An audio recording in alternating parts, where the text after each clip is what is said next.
एक कथन को समझेंगे, you are what you digest, यानी आप वो हैं जो आप पचाते हैं, आप वो नहीं है जो आप खाते हैं।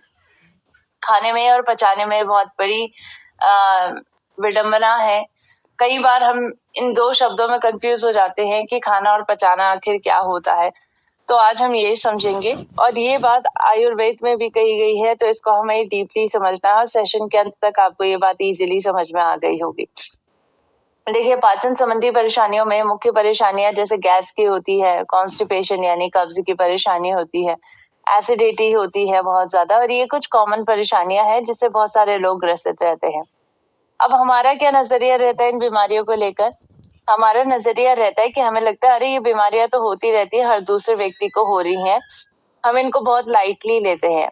कई बार तो हम इनको डॉक्टर को भी नहीं दिखाते, हमें लगता है कि अरे इन छोटी छोटी बीमारियों के लिए डॉक्टर के पास क्या जाना, चलो फार्मासिस्ट के पास चलते हैं और वहां से फटाफट इनो की दवाई लेके आ जाते हैं, फटाफट गैस को कम करने के लिए ले आ जाते हैं दवाइयाँ।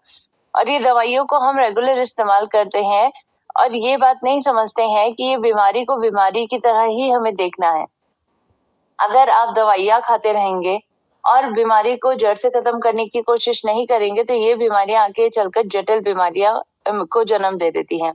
आपने ये बात भी सुनी होगी कि पेट खराब तो सब खराब, यानी पाचन ही सभी बीमारियों का मुख्य कारण बन जाता है। अगर पेट आपका खराब होने लग जाए, ये तंत्र खराब होने लग जाए, तो बीमारियों का जन्म होने लग जाता है।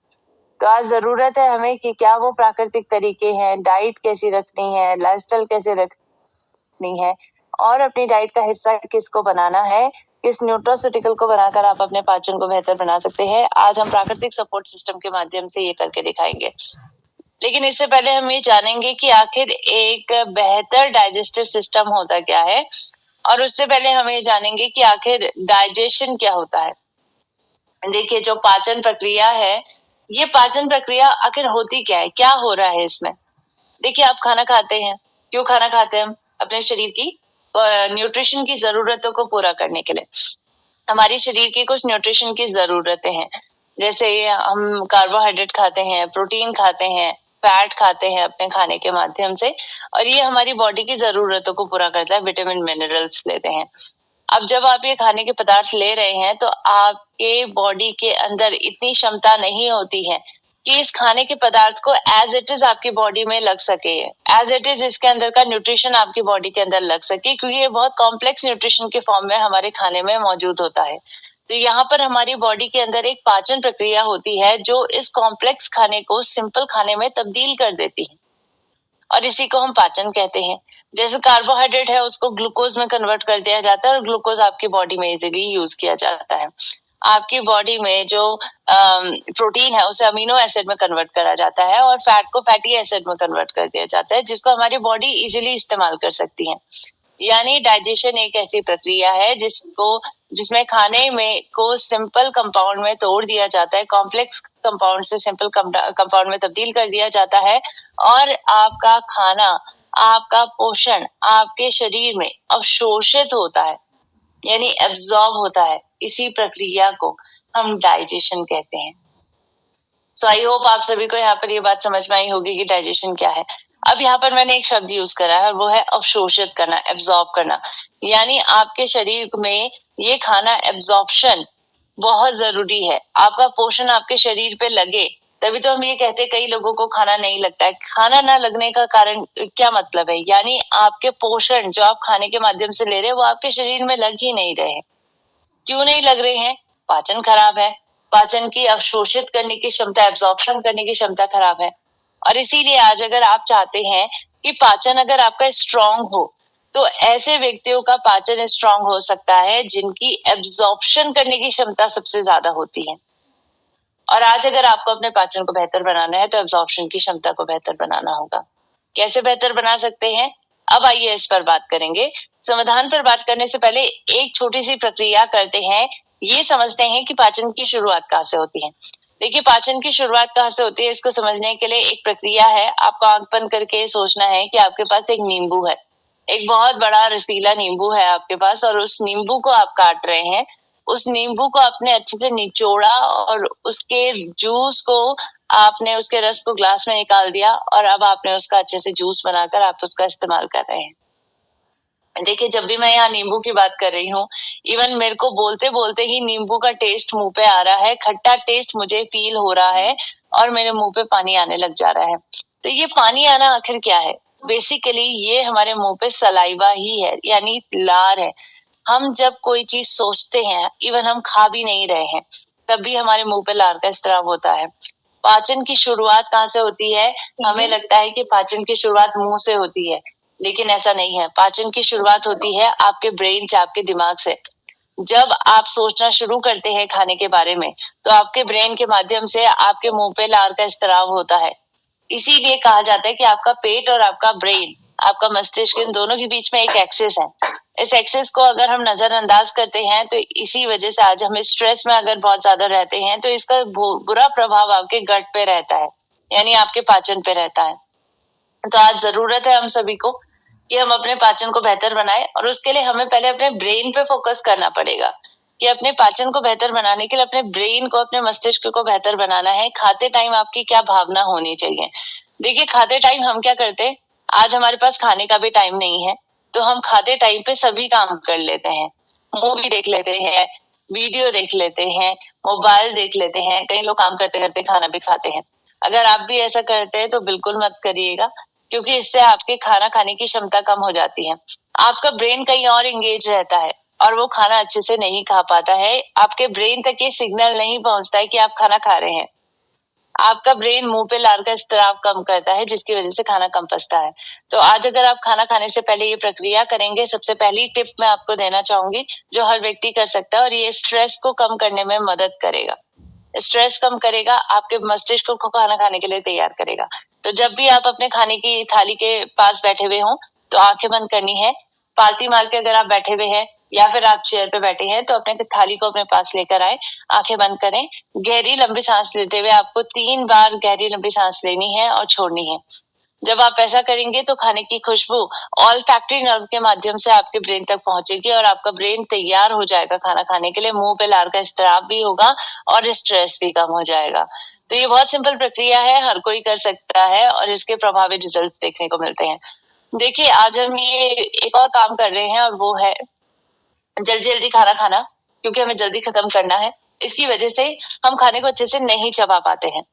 आपको बताना चाहूंगी, पाचन के लिए बहुत जरूरी है खाने को चबाना। अगर आप खाने को अच्छे से नहीं चबाते हैं, तो बहुत सारी बीमारियां जन्म ले लेती हैं।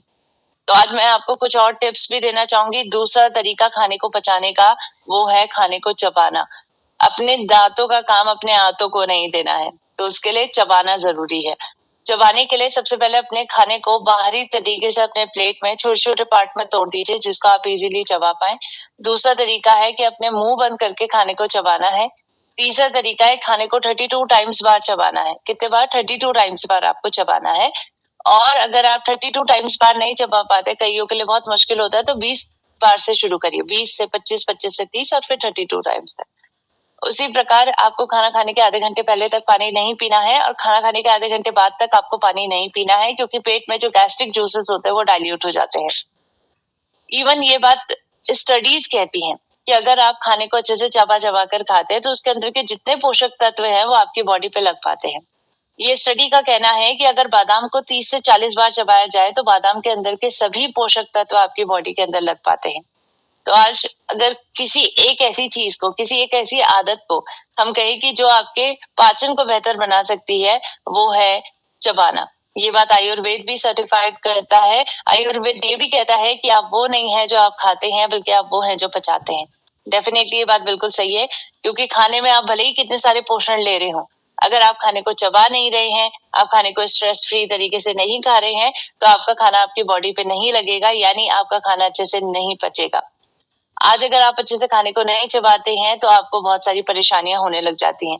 कई लोग बहुत ज्यादा खाना खाते हैं जल्दी जल्दी खाना खाने के चक्कर में, और इसी वजह से आपके ब्रेन तक ये सिग्नल नहीं पहुंच पाता है कि आप कितना खाना खा पा रहे हैं, और इसी वजह से आपके ब्रेन भी सेटिस्फाई नहीं होता है। आप ओवर ईटिंग कर लेते हैं और मोटापे जैसी परेशानी का शिकार होते हैं।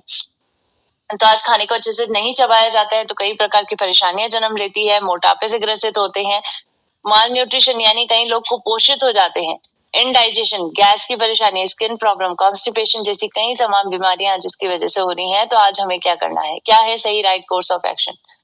आज हमारे पास ये सबसे ज्यादा प्रॉब्लमेटिक बात है कि हम हर चीज के लिए दवाई खाते हैं, हर छोटी चीज के लिए दवाइयों के ऊपर निर्भर रहते हैं, और आज हमारी आदत है कि हम डॉक्टर के पास भी नहीं जाते, खुद से डॉक्टर बनने की कोशिश करते हैं। इसी वजह से जब हम बहुत सारी दवाइयां ऐसी खा लेते हैं जिससे हमारी बॉडी के अंदर एसिड रिफ्लक्स हो जाए, जैसे ये पाचन संबंधी बीमारियों के लिए, गैस की परेशानी के लिए आप दवाई खाएंगे तो एसिड रिफ्लक्स को बढ़ावा देती है। ब्लोटिंग, बर्पिंग जैसी परेशानियां आपकी बॉडी के अंदर बढ़ने लग जाती हैं।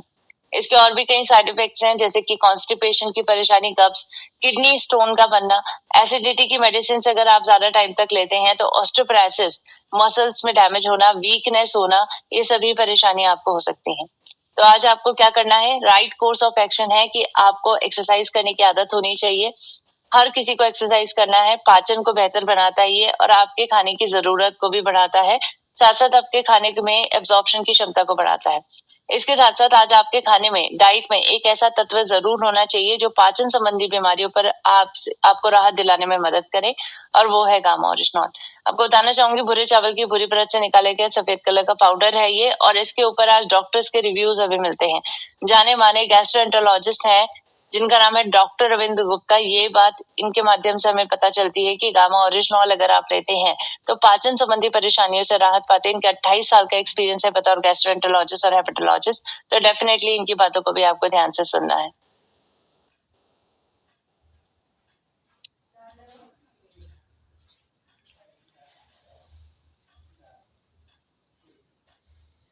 Good evening. I am Dr. Ravindra Gupta, Senior Physician in Gurgaon. We all know and rather experience that abdominal disturbances, stomach problems, gas, acidity, it's very much rampant in the population. Everybody is suffering from sometimes or the other. And we all have been popping in pills as an antacid therapy. So far so good, but of course using long term of these drugs definitely have their disadvantages and side effects. And for that matter, it is very important that we have something naturally in our diet which can help us to fight these infections, these kind of gastritis problems. How can they be? Recently it has been found that gamma oryzanol, which is present in Ras bran, which is an antioxidant, has been very useful in preventing such issues, in preventing such stomach problems or GI problems where indigestion is there. This gamma oryzanol has been found to be very effective in also improving our liver function, especially after corona or dengue or viral infections.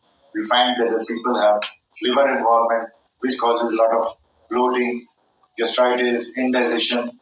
All this can be prevented by consuming gamma oryzanol, which has been found in the large number of US studies to be very useful, which is also present in our rice bran. And I think using such antioxidants with the prebiotics and probiotics as present in yogurt or curd, they go a long way in preventing our stomach problems. तो I hope आप सभी ने doctor साहब की बातों को ध्यान से सुना होगा। वो कह रहे हैं कि गामा ओरिजिनॉल लेने से आपकी गैस्ट्रिक प्रॉब्लम से आप राहत पाते हैं। इसके साथ साथ ये आपके लिवर के फंक्शन को बेहतर बनाता है, और साथ साथ अगर आप इसको प्रीबायोटिक्स और प्रोबायोटिक्स जैसे दही में हमें मिलते हैं इसके साथ लेते हैं तो बहुत अच्छा प्रभाव आपके पाचन संबंधी परेशानियों पर आपको मिलता है। तो आज पहली बार गामा ओरिजिनॉल को भारत में लॉन्च किया गया है इसी उद्देश्य से कि हम छोटी से छोटी या बड़ी से बड़ी बीमारियों से राहत पा सके। गामा ओरिजिनॉल आज इसमें हमारी मदद कर रहा है, और ये बात क्लिनिकल ट्रायल्स के माध्यम से प्रूवन है कि एंटी गैस्ट्रिक, एंटी अल्सर और liver protecting properties gamma oryzanol के माध्यम से मिलती है। तो आज एसिडिटी की परेशानी है, गैस है, ब्लोटिंग हो रही है, या फिर स्टमक अल्सर बन रहा है, कॉन्स्टिपेशन जैसी परेशानियां हो रही है, तो गामा ओरिजिनॉल इसमें आपकी मदद करेगा। तो डेफिनेटली आज हमें क्या करना है, पाचन को बेहतर बनाने के लिए इस 3 मूल मंत्र को जीवन में अपना लीजिए। स्ट्रेस फ्री तरीके से खाना खाना है, खाने को उस चीज से चबाना है, और गामा ओरिजिनॉल अपनी डाइट का हिस्सा बनाना है।